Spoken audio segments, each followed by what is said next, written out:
시청자 여러분, 밤새 잘 주무셨습니까?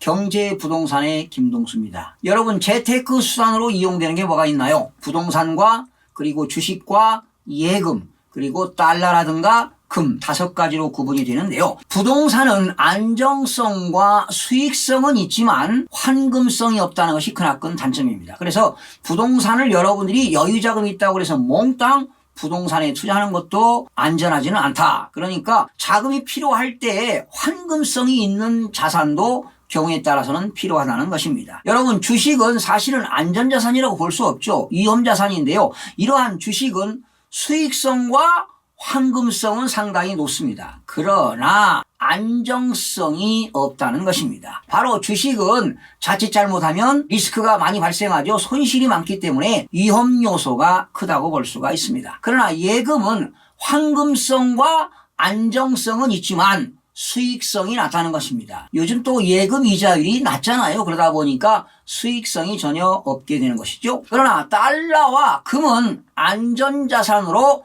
선호도가 상당히 높은데요. 이거는 환금성도 있고 안정성도 있고 또한 수익성도 있습니다. 특히 달러와 금은 매도 타이밍과 매수 타이밍이 가장 중요하죠. 이러한 매도와 매수를 잘하게 되면 수익성도 상당히 높일 수가 있다고 볼 수가 있는데요. 여러분들이 부동산을 취득할 때 권리 분석하지 않습니까? 여러분, 권리라는 게 뭡니까? 법으로 주는 힘인데요. 그러한 권리를 분석할 필요가 있는데 그러한 권리 분석에는 3가지가 있습니다. 법률적인 분석도 있고 지역적인 분석, 수익적 분석이 있는데 여러분들이 부동산을 취득할 때 법률적으로 하자가 있느냐 없느냐 해서 등기사항 전부 증명서를 가지고 꼼꼼하게 검토하는 것이 바로 법률적 분석입니다. 또한 지역적 분석이라는 것은 그 부동산이 어느 지역에 있느냐, 용도 지역으로 따지자면 도시지역이냐, 관리지역이냐, 농림지역이냐, 자연환경 보존지역이냐, 특히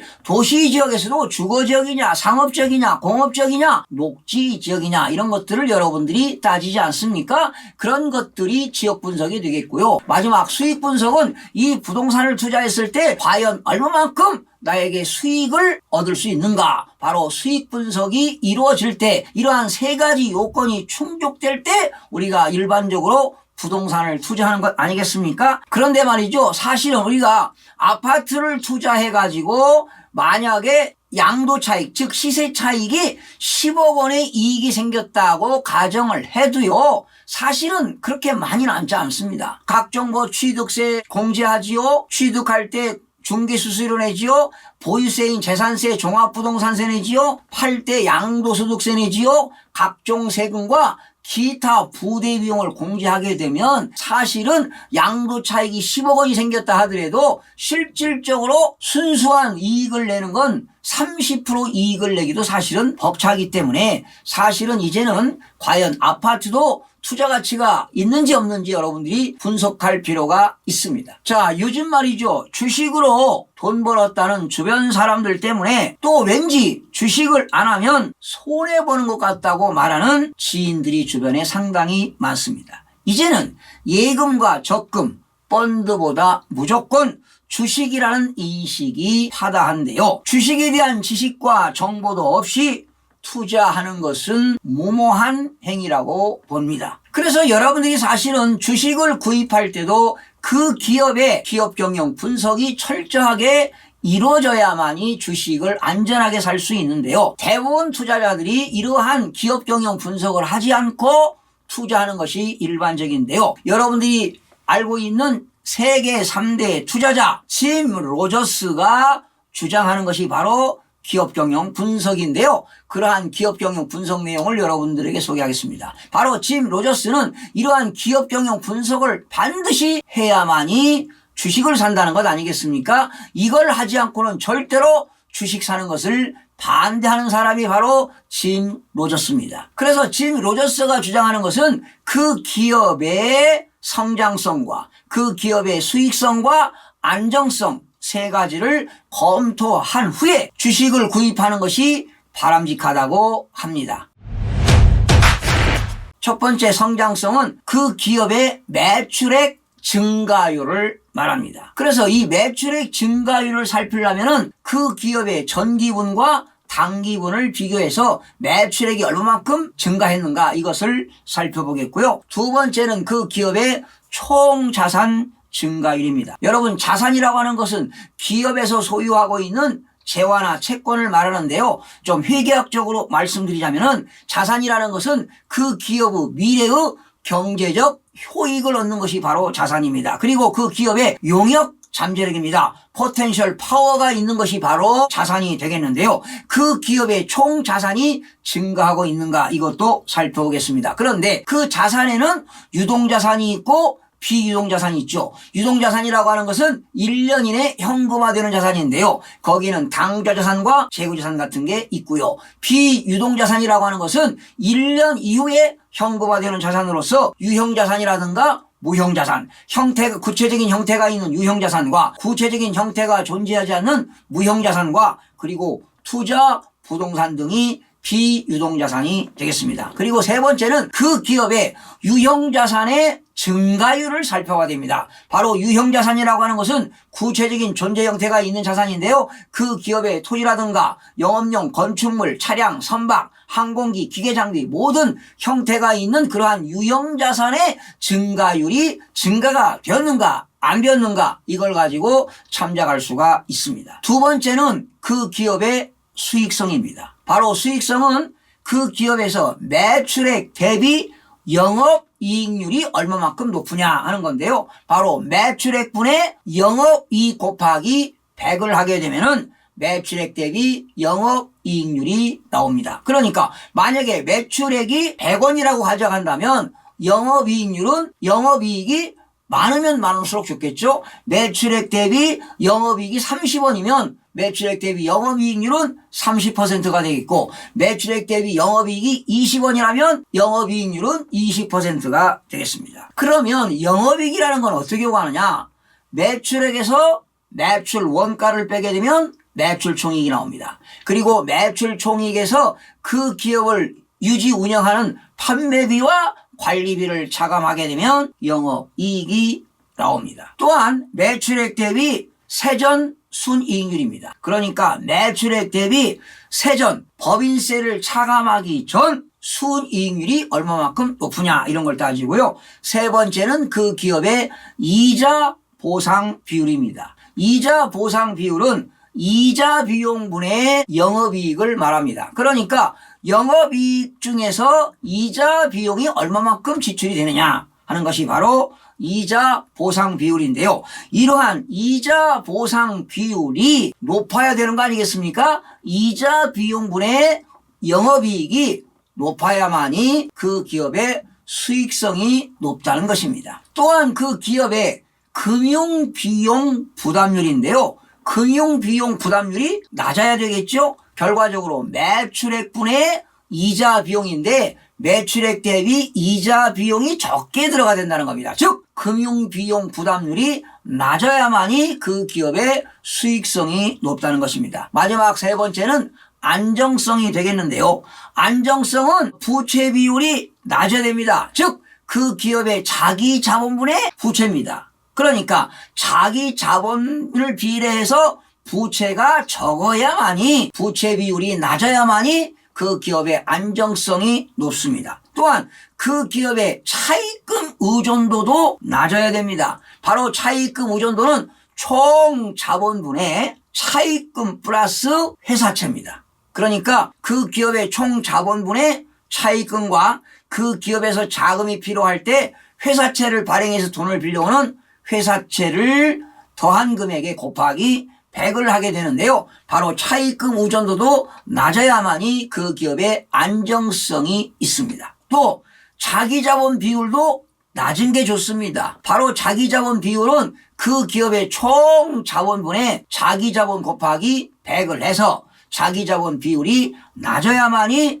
그 기업의 안정성이 높다는 것입니다. 참고로 어려운 용어인데요. 상법상 자본에는 크게 5가지가 있습니다. 자본금이 있고요. 자본잉여금이 있는데 자본잉여금이라고 하는 것은 주주거래에서 발생하는 잉여금이 자본잉여금이 되겠고요. 또 자본조정이라는 게 있고 기타 포괄손익 누계액도 있고요. 마지막으로 이익잉여금이 있는데 바로 이익잉여금은 그 기업에서 영업활동 결과 발생하는 잉여금이 이익잉여금인데 이러한 자본의 종류에도 상법상 5가지가 있다는 것 참고로 알아두시기 바랍니다. 그러면 여러분들이 그 기업의 성장성과 수익성과 안정성을 비교 분석하기 위해서는 어디에 들어가야 이러한 자료를 알 수 있느냐. 여러분들이 다음이라든가 네이버에 금융감독원 전자공시 시스템을 치고 들어가시면 우리나라 상장법인들의 재무제표가 나옵니다. 뭐 재무상태 변동표라든가 또 손익계산서 이런 것들을 보시면서 여러분들이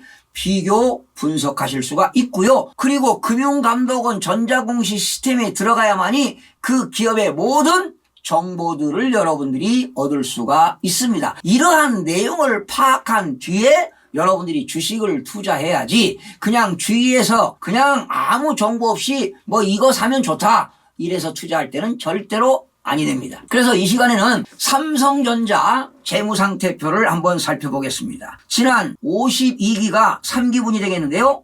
2020년 지난해 9월 30일 현재 그리고 2019년 12월 30일 현재 그 51기와 52기 3기분을 가지고 여러분들이 분석을 한번 해보겠습니다. 여러분 모든 재무제표는 분기별로 나옵니다. 1사분기, 2사분기, 3사분기, 4사분기 그리고 상반기, 하반기 그리고 지난 연도 2019년, 2020년 또는 2020년, 2021년 전기분과 단기분을 비교할 수가 있습니다. 그러면 삼성전자의 51기와 52기 재무상태표인데요. 3, 4분기 거를 가지고 여러분들을 비교 한번 해보겠습니다. 여러분 그 재무상태 변동표를 보니까 자산이 나오지요. 자산에는 유동자산과 비유동자산이 있는데요. 거기 유동자산을 보니까 51기가 72조 6,590억 8천만 원이었네요. 그런데 3기 말에는 80조로 늘었습니다. 그러니 유동자산이 얼마가 늘었습니까? 8조가 증가했습니다. 여러분 이렇게 자산이 증가하는 거 좋은 것 아니겠습니까? 바로 그 기업의 성장성을 알 수가 있습니다. 그래서 유동자산에는 현금 및 현금성 자산, 단기 금융상품, 매출채권, 미수금, 선급금, 선급비용, 재고자산, 기타 유동자산으로 나뉘어집니다. 그 다음에 비유동자산이라는 게 있죠. 비유동자산이라고 하는 것은 1년 이내에 현금화되지 않는 자산인데요. 비유동자산은 51기에는 143조 5218억 4천만 원이었습니다. 그런데 52기에는 148조 2863만 8300만 원이었습니다. 여러분 비유동자산도 증가했죠. 또 유형자산을 한번 볼까요? 유형자산이라고 하는 것은 뭐 구체적인 존재 형태가 있는 건데요. 51기에는 74조였었는데 52기에는 79조가 되었습니다. 무려 유형자산이 5조가 증가했습니다. 이렇게 자산이 증가하고 있다는 것은 그 기업의 성장성을 알리는 것입니다. 그러면 여러분 자산 총계 보실까요? 자산 총계도 늘었죠. 216조였었는데 52기에는 228조가 되었습니다. 역시 그 밑에 도표 보시면 부채도 유동부채가 있고 비유동부채가 나옵니다. 그래서 부채 총계가 나왔고요. 자본에도 자본금이 있죠. 자본금에도 우선주 자본금이 있고 보통주 자본금이 있습니다. 또 주식발행 초과금, 이익잉여금, 기타 자본 항목 해서 자본 총계가 나오고 부채와 자본 총계가 나오는데 여러분 자본 총계를 보니까 177조였었는데 52기에는 181조가 되었고요.